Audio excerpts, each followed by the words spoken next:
ప్రజా సాహితీ సాహిత్య సాంస్కృతికోద్యమ మాసపత్రిక సెప్టెంబర్ సంచిక మన చేతికి అందింది.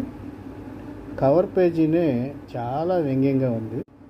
ఇంటర్నెట్ అంతర్జాలం నుంచి తీసినట్లుగా చెప్పినటువంటి ఈ కవర్ పేజీకి సింపుల్గా ఒక చిన్న దోపిడీ రూపం అని.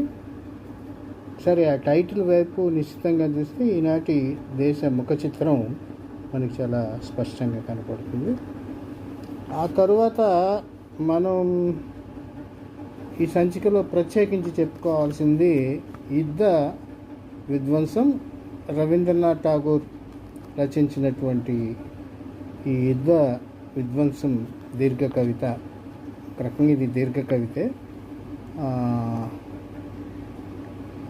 అని తెలుగు శాత కొత్తపల్లి రవీంద్ర బాబు అందించారు. ఖచ్చితంగా చెప్పాలంటే ఇది 1937లో రెండవ చైనా జపాన్ యుద్ధం ప్రారంభమైన కాలంలో రాసినటువంటి కవిత. ఇక ఈ సంచికలో బాగా చెప్పుకోదగినటువంటి విషయం తెలంగాణ సాయుధ రైతాంగ పోరాట సంస్కృతి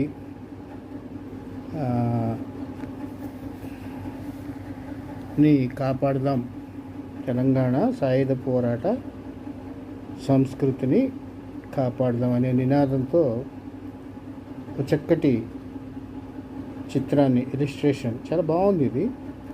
ఇది కూడా చాలా లోతైన అర్థంతో కూడుకున్నది. రాజకీయ నీడలో 71వ జాతీయ చలనచిత్ర అవార్డులు పేరుతో ఒక సమగ్రమైనటువంటి విశ్లేషణాత్మక వ్యాసం వచ్చింది.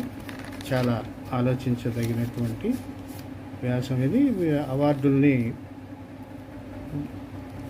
ముందుగానే రికమెండేషన్లు, డబ్బులు అంటే రివార్డులు ఇచ్చి కొనుగోలు చేస్తున్నారనేది, రాజకీయ పరంగా వీటిని పొందుతున్నారనేది విమర్శ. అది నిజమేనని కూడా స్పష్టమైంది. ఈ మధ్య తాజాగా 2023 సంవత్సరానికి సంబంధించి వచ్చినటువంటి చలనచిత్ర అవార్డుల్లో కూడా ఎంత రాజకీయం చోటు చేసుకుంది. సిఫార్సులు పేరుతోటి చివరి క్షణంలోనే రిజల్ట్లు మార్చినటువంటి పరిస్థితులు కూడా ఉన్నాయి.